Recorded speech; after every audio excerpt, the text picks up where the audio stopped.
ವಿದ್ಯಾರ್ಥಿಗಳೇ, ನಾವಿವತ್ತು ಸರಳ ರೇಖಾಕೃತಿಗಳ ಸುತ್ತಳತೆ ಮತ್ತು ವಿಸ್ತೀರ್ಣ ಪಾಠವನ್ನು ಕಲಿತಾ ಇದ್ದೀವಿ, ಹೌದಲ್ವಾ? ಹಾಗಾದ್ರೆ ಮೊದಲನೇದಾಗಿ ಸರಳ ರೇಖಾಕೃತಿ ಅಂದ್ರೆ ಏನು ಅಂತ ತಿಳ್ಕೊಳ್ಳೋಣ. ನೋಡಿ, ಈಗ ಸರಳ ರೇಖೆಗಳನ್ನ ನಾವು ಸೇರಿಸ್ತಾ ಹೋದ್ರೆ ಅವು ಒಂದು ಆಕೃತಿ ಆಗುತ್ತೆ. ಮೊದಲನೇದಾಗಿ ನಾನು ಒಂದು ಸರಳ ರೇಖೆ ಒಂದು ಕಡ್ಡಿ ತಗೊಂಡಿದ್ದೀನಿ, ಸಿಂಪಲ್ ಆಗಿ ಒಂದು ಇಡ್ತಾ ಇದ್ದೀನಿ. ಇದೊಂದು ಸರಳ ರೇಖೆ. ಈಗ ಆಕೃತಿ ಆಗಿದೆಯಾ? ಇದು ಇಲ್ಲ, ಹೌದಾ? ಆಯ್ತು. ಇನ್ನೊಂದು ಸರಳ ರೇಖೆ ತಗೊಂತಾ ಇದ್ದೀನಿ. ಈಗ ಆಕೃತಿ ಆಗಿದೆಯಾ? ಇಲ್ಲ. ನಾನೇನ್ ಮಾಡ್ತಾ ಇದ್ದೀನಿ? ಸೊ ಇನ್ನೊಂದು ಸರಳ ರೇಖೆ ತಗೊಂತಾ ಇದ್ದೀನಿ. ಇನ್ನೊಂದು ಸರಳ ರೇಖೆ ತಗೊಂಡು ಇಟ್ಟಿದ್ದೀನಿ. ಈಗ ಆಕೃತಿ ಆಯ್ತಾ? ಹಾಗಾದ್ರೆ ಆಕೃತಿ ಆಗ್ಬೇಕು ಅಂತ ಬಂದಾಗ ನೋಡಿ, ನಾನು ಈ ತರ ಇಡ್ತಾ ಇದ್ದೀನಿ. ಈಗೇನಾಯ್ತು? ಇವಾಗ ಒಂದು ಆಕೃತಿ ಆಯ್ತಾ? ಈಗ ಇದನ್ನ ಈಗ ಇಲ್ಲಿ ಎಷ್ಟು ಈಗ ಎಷ್ಟು ಸರಳ ರೇಖೆಗಳಿದಾವೆ ಎಣಿಸೋಣ. 1 2 ಕರೆಕ್ಟಾ? 3 ಇದಾವೆ. ಹಾಗಾದ್ರೆ ಈ 3 ಕೂಡ ನಾವು ಏನಂತ ಕರಿಬಹುದು? ತ್ರಿಭುಜ. ನಾವು ಕೇಳಿಸ್ಕೊಂಡಿದೀವಲ್ಲ, ಹೌದಾ? ಸೊ ತ್ರಿಭುಜ 3 ಅಂದ್ರೆ ಎಷ್ಟು? 3 ಭುಜಗಳು. 1 ಭುಜ, 2 ಭುಜ, 3 ಭುಜ. ಸರಳ ರೇಖೆಗಳನ್ನ ನಾವು ಭುಜ ಅಂತ ತಗೊಳ್ಬಹುದು, ಬಾಹು ಅಂತ ತಗೋಬಹುದು. ಮುಂದಕ್ಕೆ ಹೋಗ್ತಾ ಕಲಿತೀವಿ. ಹಾಗಾದ್ರೆ ಸೊ ನೋಡಿ, ಇಲ್ಲಿ 1 2 3 ಭುಜ ಸೇರ್ಕೊಂಡು ಇದೊಂದು ಸರಳ ರೇಖಾಕೃತಿ ಆಯ್ತು. ಸರಳ ರೇಖಾಕೃತಿ ಹೆಸರೇನು? ತ್ರಿಭುಜ. ಹಾಗಾದ್ರೆ 3 ಸರಳ ರೇಖೆಗಳನ್ನ ತಗೊಂಡು ಒಂದು ಆಕೃತಿ ಮಾಡಿದ್ವಿ, ಅದೇ ತ್ರಿಭುಜ. ಆಯ್ತಾ? ಈಗ ನಾನೀಗ ಏನ್ ಮಾಡ್ತಾ ಇದ್ದೀನಿ ಅಂದ್ರೆ ಇದನ್ನ ತಗೊಂತಾ ಇದ್ದೀನಿ. ಈಗ ತ್ರಿಭುಜ ಮಾಡಿದ್ವಲ್ಲ ನಾವೀಗ, ಅದೇ ತರ ತ್ರಿಭುಜ ನಯನ ಮಾಡಮ್ಮ. ಅದು ಹೆಂಗ್ ಮಾಡಿದ್ವಿ ಮಾಡು ಒಂದ್ಸಲ ನೀನು.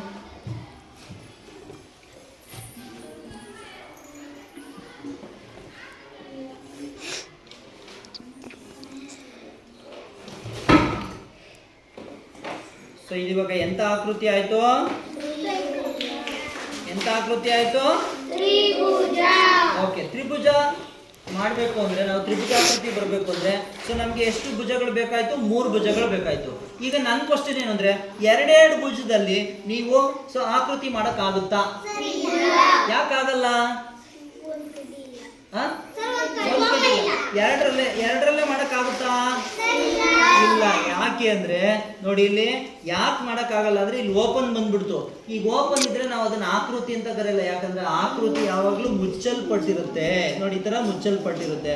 ಅವಾಗ ಮಾತ್ರ ನಾವು ಇದನ್ನ ಆಕೃತಿ ಅಂತ ಕರಿತೀವಿ. ಎಂತ ಆಕೃತಿ ಇದು? ತ್ರಿಭುಜಾಕೃತಿ. ತ್ರಿಭುಜಾಕೃತಿ. ಈಗ ಸೊ ನಾನು 3 ಬಾಹುಗಳನ್ನ ತಗೊಂಡು 3 ಸರಳ ರೇಖೆಗಳನ್ನ ತಗೊಂಡು ತ್ರಿಭುಜ ಮಾಡಿದೆ. ಈಗ 4 ತಗೊಂಡು ಮಾಡಿದ್ರೆ ಹೆಂಗ್ ಬರ್ಬೋದು? ಯಾರಾದ್ರೂ ತೋರಿಸ್ತೀರಾ? ಮುಂದೆ ಬರಮ್ಮ, ಮುಂದೆ ಬಾ. ಒಂದೇ ನಿಮಿಷ, ಒಬ್ಬೊಬ್ರಿಗೆ ಅವಕಾಶ ಇದೆ. ನಿಂಗೆ ಅವಕಾಶ ಆಗಿದೆ ಅಲ್ವಾ?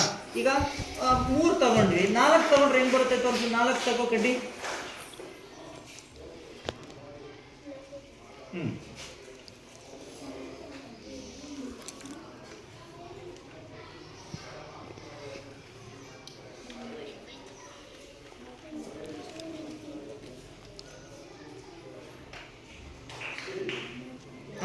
ಈಗ ನೀವು ನೋಡ್ಕೊಳ್ಳಿ, ಈಗ ನಮಗೆ ಇಲ್ಲಿ 4 ಕಡ್ಡಿಗಳನ್ನ ಸೇರಿಸಿ 4 ಭುಜಗಳನ್ನ ಸೇರಿಸಿದ್ದಾರೆ.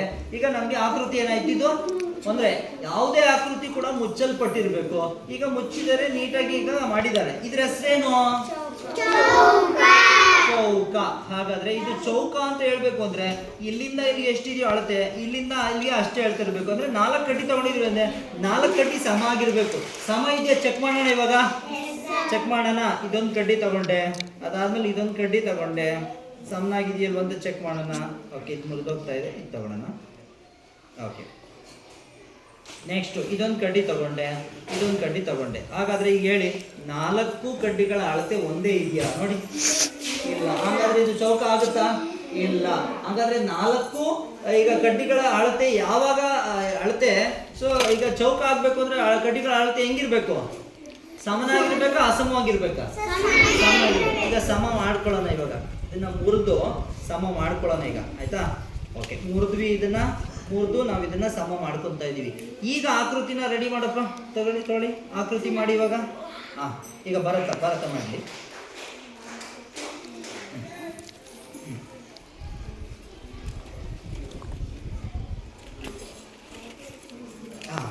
ಈಗ ಆಕೃತಿಗಳನ್ನ ಮಾಡಿದ್ದಾನೆ. ಸೊ ಎಲ್ಲ ಬಾಹುಗಳನ್ನ ಸೇರಿಸಿದ್ದಾನೆ, ರೇಖಾಕೃತಿ ಆಗಿದೆ. ಇವಾಗ ಈಗ ಇದನ್ನ ಎಂತಹ ಆಕೃತಿ ಅಂತ ಕರಿತಾ ಇದ್ದೀವಿ? ಆಯ್ತಪ್ಪ. ಚೌಕ ಅನ್ನೋದಾದ್ರೆ ಎಲ್ಲ ಬಾಹುಗಳು ಸಮನಾಗಿ ಇರ್ಲೇಬೇಕಾ? ಎಸ್. ನೋಡಿ, ಇಲ್ಲಿ ಎಲ್ಲ ಸಮನಾಗಿರೋದ್ರಿಂದ ಏನಾಗ್ತಾ ಇದೆ? ನಮ್ಗೆ ಇದನ್ನ ಚೌಕ ಅಂತ ಕರಿತಾ ಇದೀವಿ. ಅದೇ ತರ ಇನ್ನೊಂದು ಆಕೃತಿ ಬರುತ್ತೆ. ಆಕೃತಿ. ಎಸ್. ಆಕೃತಿ ಏನು ಅಂತಂದ್ರೆ ಅದು ಎಲ್ಲ ಬಾಹುಗಳು ಸಮನಾಗಿರಲ್ಲ, ಆದ್ರೂ ಕೂಡ 4 ಬಾಹು ಇರ್ತವೆ. ಅಂತ ಆಕೃತಿ ಏನದು? ಆಯತ. ಹೌದಾ? ಆಯತ ಮಾಡ್ಬೇಕಾದ್ರೆ ಹೆಂಗ್ ಮಾಡ್ತೀರಾ? ಓಕೆ, ನೀನ್ ಬರ್ಬಾ ಗಗನ ಬಾ, ಎಲ್ಲರಿಗೂ ಅವಕಾಶ ಸಿಗುತ್ತೆ. ಗಗನ ಬಾ, ಆಯತ ಹೆಂಗ್ ಮಾಡ್ತೀಯ ಮಾಡು.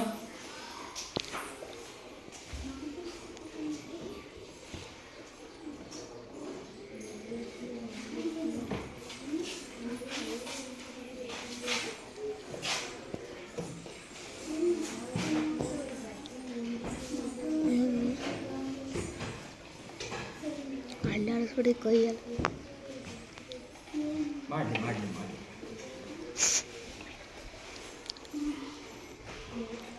ಇದೇನಾಯ್ತು ಇವಾಗ? ಚೌಕನೇ ಆಯ್ತು. ಆಯ್ತಾ? ಅದಕ್ಕೆ ಇವಾಗ ಸಿಂಪಲ್ ಆಗಿ ನೋಡೋಣ. ಈಗ ಅಳತೆಗಳನ್ನ ನಾವು ಚೆಕ್ ಮಾಡ್ಕೊಳ್ಳೋಣ. ನೋಡಿ, ಈಗ ಇದೊಂದು ಅಳತೆ ಇದೆ, ಇದೊಂದು ಅಳತೆ ಇದೆ. ಆಯ್ತಾ? ಇವುಗಳ ಅಳತೆನ ಈಗ ನಾನು ನೋಡಿ ಒಂದು ಆಕೃತಿ ತೋರಿಸ್ತೀನಿ. ಇವಾಗ ಆಕೃತಿ ಹೆಂಗಿದೆ ಅಂತ ನೀವು ಹೇಳ್ಬೇಕು. ಆಯ್ತಾ?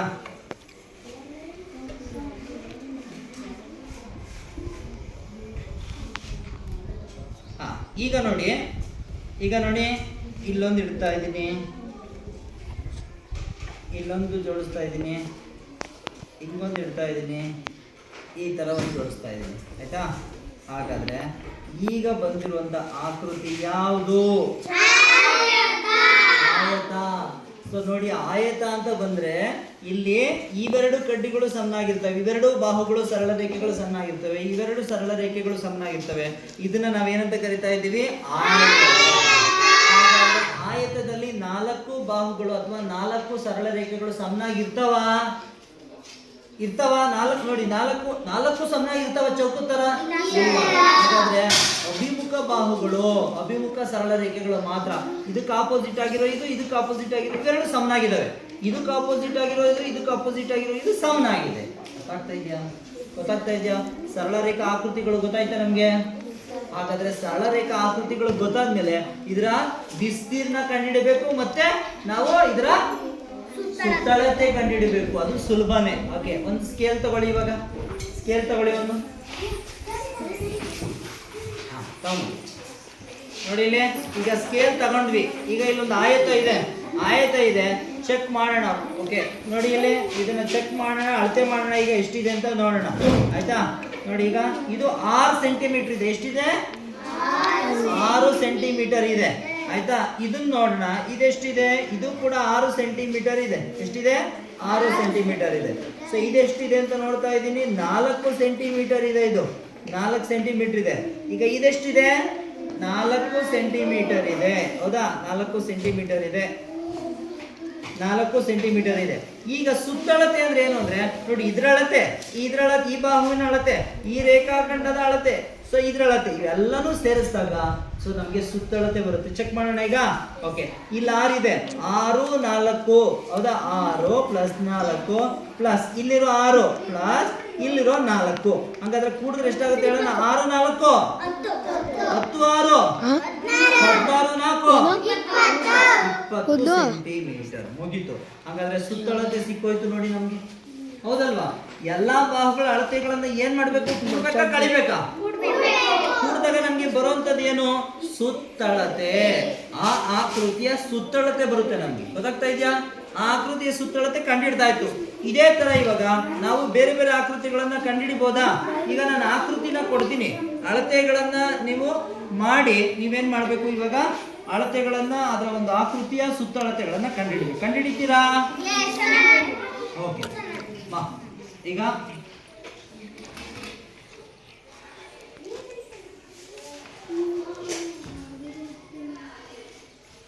ತಗೊಳಮ್ಮ. ಓಕೆ, ತಗೋ ಒಂದು ಆಕೃತಿ ಮಾಡು. ಯಾವ ಆಕೃತಿ ಬರ್ತದೆ ನೋಡೋಣ.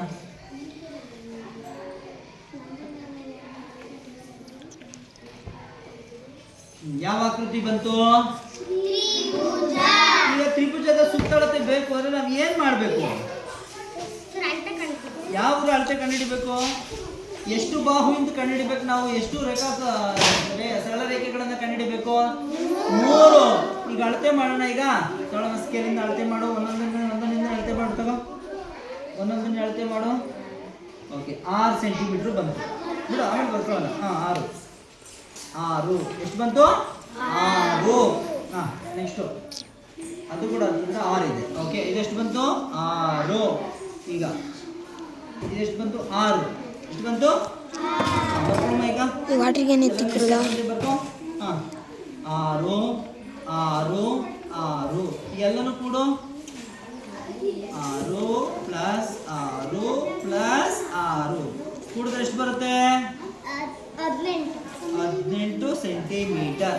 ನೋಡಿ ಇಲ್ಲಿ, ಈಗ ನಮ್ಗೆ ಯಾವ್ದಾದ್ರು ಆಕೃತಿ ಕೊಟ್ರೆ ಅದರ ಸುತ್ತಳತೆ ಕಂಡುಹಿಡಿಯೋದು ಕಷ್ಟನಾ ಸುಲಭನಾ? ಇಲ್ಲಿ ಈ ತರ ಮಾಡ್ಬೋದಾ? ಹಾಗಾದ್ರೆ ನಾವು ಸರಳ ರೇಖಾ ಆಕೃತಿ ಅಂದ್ರೇನು, ಜೊತೆಗೆ ಅದರ ಸುತ್ತಳತೆ ಹೆಂಗ್ ಕಂಡುಹಿಡಿಯೋದು ಅಂತ ನೆಕ್ಸ್ಟ್ ವಿಸ್ತೀರ್ಣ ಕಲ್ತ್ಕೊಳ್ಳಿ. ಓಕೆ, ಕೂತ್ಕೊಳ್ಳಿ ನಿಮ್ ಜಾಗಕ್ಕೆ.